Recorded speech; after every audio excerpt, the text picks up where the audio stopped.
Let's go ahead and give the Boston Celtics their ring right now today. Let's go give Jaylen Brown his finals MVP right now today. Let's go ahead and get it over with. We might as well have the ceremony. We might as well do all of that right now today because we already know what's going on. But before I start about that, rest in peace to Jerry West, man, an icon, a legend of the game. Rest in peace to Jerry West. Prayers up for him, his family, and all of that. We hate to see that, but he lived a good, long life, so... We're happy that he lived a good long life at least, but it's tragic. Him and Bill Walton dying in the same week or two. It's tragic to lose two legends of the game like that. So we hate to see that. So prayers up to him and his family. So let's talk about this game. Jaylen Brown. First half, you had 6 points, and it was Tatum that was carrying. Second half, Tatum had some shots, you know what I'm saying? He did what he needed to do. He had some buckets in there, but it was Jaylen Brown who dropped 24 points in the second half. Now, the final score, 106-99, the game literally just ended. I turned the game off with 7 seconds left because, maybe 10 seconds left, I don't know, but it was when they fouled P.J. Washington on the fast break, they were up 5 or 6 already. The game was over. Jaylen Brown. There's a lot of notes I have from this game, but we have to start off with Jaylen Brown. That man in the second half completely took over. During that run where Dallas was on a very, very big run, it was 22 to something at one point. It was 22 to something in the single digits at one point over a 7-minute stretch of the fourth quarter. After Boston had went up 21, Dallas made it interesting. Luka fouled out. We're going to talk about all of that. All of that is crazy. That shot that Jaylen Brown hit over Tim Hardaway Jr. was the biggest shot of the game for Boston, and guess who it was that hit it? The guy that's going to win Finals MVP to me. Now, before halftime, I was like, oh, it's a really, really tight race for Finals MVP between Tatum and Brown if they win this game. And then at halftime, in the third quarter, Jaylen Brown came out, was hitting buckets in the third quarter, took over the third quarter, and then continued it in the fourth quarter, finished with 38-8. Tatum finished with 31, 5, and 6. Those two combined for 61 points, and then you have Derek White also adding 16. There's really not too much you can do against Boston if you're Dallas, bro. And I said this after game 1 and game 2. I said that it was a bad sign that they lost game 2 with how bad that Boston shot and everything like that. And the fact that Tatum hadn't had a good shooting game yet in the finals, I said it was bad. The fact that they were down 2-0. I said that was a very, very bad sign. It wasn't just that Dallas was missing open shots or something like that. It wasn't one of those where it was just a bad game, not a bad sign. No. We had some bad signs from the first 2 games. This game. Let's start with the fourth quarter because there was a lot of questionable calls in the fourth quarter that I know Twitter's going to go crazy about. I know a lot of people are going to go crazy about these calls. The blocking call on Luka. In the moment, I said it was a good call. With the review, I said it was a good call. After the game, I said it was a good call. But I was surprised that it was called because I didn't think that they would call that on the superstar of superstars, the best player in the series so far. Up until tonight, Jaylen Brown was the best player, and Tatum and Kyrie all were balling more than Luka was. But Luka was a guy that had been by far the best player in the series up until tonight, right? And you could even still argue tonight, whatever you want to say. I don't care if he had been the best player, and he was by far the best player for Dallas up until tonight. So I did not expect them to give him his 6th foul in a tight game while they're trying to fight to not go down 3-0 at home. They're trying to not go down 3-0 at home, and you see it's a close fourth quarter. They're on a big, big run after being down 21. I did not expect that foul to get called, but I thought it was a good call. The P.J. Washington call, that was a call that you would expect to see, and I thought that was a good call. He leaned into Drew with the shoulder. He wasn't fully set. I thought that was a good call. We have to talk about Joe Mazzulla because the whole season people are giving him hate about he's talking about the math too much, blah, blah, blah, blah, blah. He's like, we got to shoot more threes, we got to make more threes. Obviously that's obvious, but sometimes you rely too much on him. He's been completely right through the first 3 games of this series, and by the way, the series is over. I said Boston is 6. It might not even take 4. It might not even take 5. It might be a sweep. I don't know yet. The fact that boy Mazzulla just proved everybody wrong that was doubting his whole philosophy, everything like that. That man is a very, very smart basketball mind. Now, I still don't think he's the best coach in the league or anything like that. He has a great team that he can coach up. But that 3-point discrepancy is something that we have seen in every game this series. Even in game 2 where Boston couldn't hit them, they were shooting more. It's about the opportunities, the 3-point opportunities, and for Boston staying aggressive. And this one, 17 of 46 from 3. 37%, nothing crazy. But when you have Dallas shooting 36%, 9 of 25, they put up 21 less threes than Boston. That's the math game that Mazzulla had been talking about the whole season, and definitely in this series you continue to see certain themes, and that's one of the themes. Another theme that you continue to see is that the Mavs have absolutely zero offense outside of Luka and this game Kyrie. Kyrie showed up for the first time this series. I expected that, and that was the reason I expected them to win, was because I expected him and Luka to kind of do what they did in Game 5 against Minnesota. Now, I expected Jason Tatum to have a better game this game, which he did. What I did not expect was for the Celtics to be able to pull out this win with Kyrie dropping 35 points and without being with Porzingis. And a big reason that they peeled this win off isn't just because of the three-pointers. It isn't just because of the fouls, Luka fouling out. It's not just because of all those things. It's also because Luka was 1 for 7 from 3, and they continue to not allow Luka or the Mavs to get any of these assist opportunities. They continue to leave guys like P.J. Washington, Derek Jones Jr., Josh Green, even Dante Exum. They continue to leave these guys open for these above-the-break threes that only care about it when it's in the corner, and these guys continue to not punish them. In this one, Luka Doncic's 27 points was a +9. Kyrie Irving was 35 points with a 0 ±. Derek Lively had his best game of the series. He was a +9, 11 points, 13 boards, 5 of 6 from the field. So you had two guys, Kyrie and Derek Lively, who had their best game of the series, and you still couldn't capitalize because you got Tim Hardaway Jr. out there going 0 for 5, 0 for 3 from 3. You got Luka going out there going 1 for 7 from 3. You just can't win if you're Dallas, bro. There's nothing they could really do. Tatum didn't even shoot efficiently. He damn sure didn't shoot efficiently from the 3, and neither did Jaylen Brown, but it didn't matter. It simply didn't matter. Losing this game, losing the last game was a very bad sign, like I said. Losing this game sealed the series. With Porzingis out, this was the perfect opportunity. And with Kyrie playing well, this was from the jump, by the way, like not just in the second half, like he was efficient the whole game. With Kyrie playing well and with Porzingis being out, this was the perfect opportunity for Dallas to pick up this win at home and try to go into Game 4 on Friday, down 2-1, try to make it 2-2, going back to Boston for Game 5 on Monday. Well, now we don't even know if there's going to be a Game 5 on Monday, but what happened?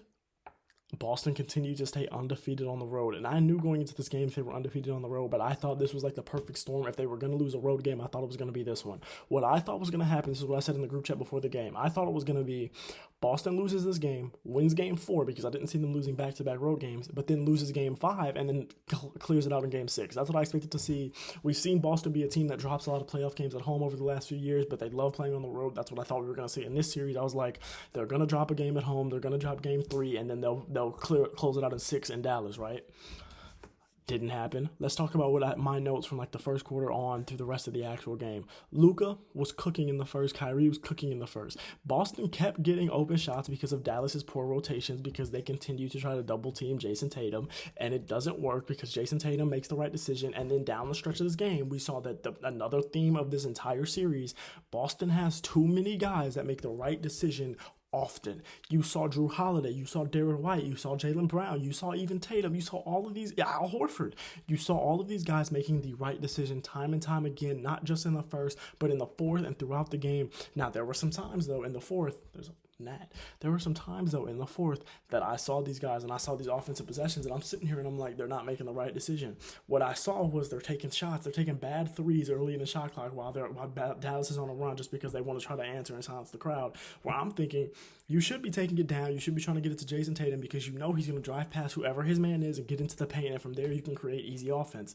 That's not what they were doing. They were forced to settle, and credit to Dallas's defense, they were forcing them to settle for bad shots while Dallas was on that run, right? That was a big thing, was Dallas's defense finally started to show up in that fourth quarter. Well, in the first quarter, they weren't. It was Boston getting open shots because of poor Dallas rotations. But what was happening early was what I thought was going to happen, was Mavs were dominating. They were up by I know their largest lead of the series was like 7 points, and then they broke that in the first quarter. They went up by like 10 or 13 or something like that, and I was like, okay, this game's over. Like, it's exactly what I thought was going to happen happened. Kyrie's efficient, Luka's efficient, the game is over. Tatum was playing well, but I was like, the game's over, right? Mavs were dominating that paint scoring early. Like, all of their buckets in the early first quarter were straight up coming in the paint, and then what happened? Boston, another theme of the entire series, they were simply able to withstand the run.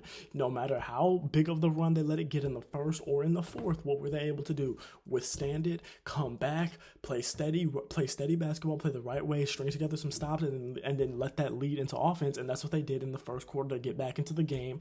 They were down like 13-10, something like that. They were down double digits early, and then they finished the first quarter down only 1 point. And it's like, bro, what is Dallas supposed to do? Like, Boston can simply withstand it because they know that they're not going to let Luka and Kyrie beat them the whole game without Jason Tatum, Jaylen Brown, and all these other guys showing up eventually.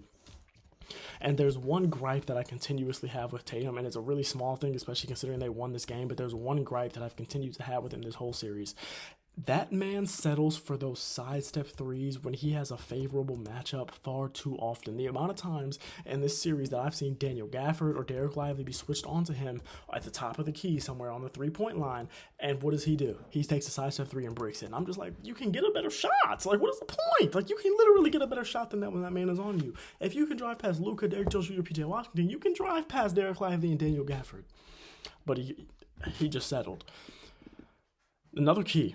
Peyton Pritchard and Sam Hauser gave Boston some much-needed, amazing bench minutes in this game with Porzingis out. You got now Peyton Pritchard wasn't good offensively, but he was playing some strong defense on Luka. But it was Sam Hauser and even Xavier Tillman that gave Boston some really, really good bench minutes. Sam Hauser was a plus 16.